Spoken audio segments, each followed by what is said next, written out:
This is Mr. Blue. He lives next door in my neighbor's willow tree with Mrs. Blue. I started seeing him in 2024 and have spent time trying to gain both of their trusts. At the beginning of this year, when I started with this planter, bird feeder, and a bowl of water, I never saw a meeting. When Mrs. Blue would visit and take daily baths, she was very entertaining. I learned that mealworms were something that they like to eat. So I started placing mealworms out there. And one day I recognized a new male bluebird. I don't have any pictures, unfortunately, but he visited one day with both mom and dad. He was gorgeous, blue, with streaks of white along his feathers. Reading behaviors of bluebirds, often the final brood before winter will remain with their parents until spring, when they venture out on their own, joining other juveniles. I felt so blessed they brought him here and showed him this was a place to eat. But he never returned, sadly. When I realized Mrs. Blue was huge one day that she was getting ready to lay her eggs, her visits would soon be cut short. Just afternoon snack and bath and rest along the fence line. I would often catch the two of them in the evening just resting on the fence. I thought, I wonder if I just gave them a life boost. By putting out food, they didn't have to work so hard and could just relax. Now, the saddest thing for me is that it is very difficult for me to hear Mr. or Mrs. Blue when they are singing or calling. My hearing loss includes whatever their pitch is, so I can't hear all the birds in my backyard as well. Now, I have an app on my phone that lets me record and identify the birds, which is really amazing. It's helped me learn so much about all the visitors. But this meant when the babies hatched, I couldn't hear their cries. I could see Mr. Blue running constantly, though. He would grab mealworms and then go hunting and run back to the tree. I have so many videos of him collecting the mealworms and giving a nod to the camera. As of July 2025, they're on their third brood, which all visit my feeder after they fledge, and it's so adorable watching them grow. Next, I have Red. He started visiting my front yard feeder, and I would often capture and see him showing off for me and the camera. He loves it when I call him handsome and sing to him.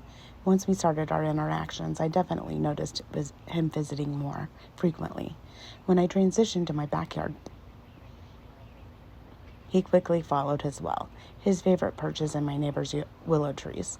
She has two, and he often sits in the one furthest from me, but with the best view inside my tent. I hear his calls and will sing back to him. When I transitioned into the backyard, I started singing as I would put the food out or see birds in the yard and let them know all is well. No bird watchers in training outside. So as I sing, pretty bird, where are you? Or pretty bird, sing for me, I often hear his response. When I'm unable to see him, I will sing, where are you? And he likes to pop his head out for me to see and respond, hello, handsome, how are you? We will carry on for a while. Sometimes he will fly in for a quick visit, always puffing out his feathers and looking at me curiously. Occasionally, I would see female cardinals visiting, preferring the fence-lined sunflower feeder that started next to the tree stump. She becomes a frequent visitor, however, a little camera shy. I watched her bring Junior over for the first time. It was so cute because he didn't have any confidence. Seems Dad doesn't partake in the rearing of children either. Junior is a frequent visitor to my bench bird buffet and will sing to me as well. He responds to Little Man and Junior. If I call him handsome first, he hides or flies away. But if I call him Junior or Little Man, he will puff up his feathers and we will often sing to one another. Next, I have the male robin that I told the story about that spent all spring with me, enjoying frequent baths in my backyard, as well as hunting insects and worms. I do believe his wife also spent the spring with me, just hunting around the backyard. I watched them collect nesting materials and then stopped seeing them. I'm hoping they just found a different spot. I also had a bunch of other birds that I wasn't sure what they were, as I am an amateur, LOL. I have since learned that they are quite a variety. I have house sparrows, clay-colored sparrows, chickadees, house finches, the yellow and black ones, and so many more. Now, the first day I encountered a fledgling on the back of my fence. I thought it was an injured bird, and I was so worried because it was just hopping around. Concerned, I got closer and I could tell it was just a baby, so I made sure to keep my distance and keep the bird watchers in training back as well.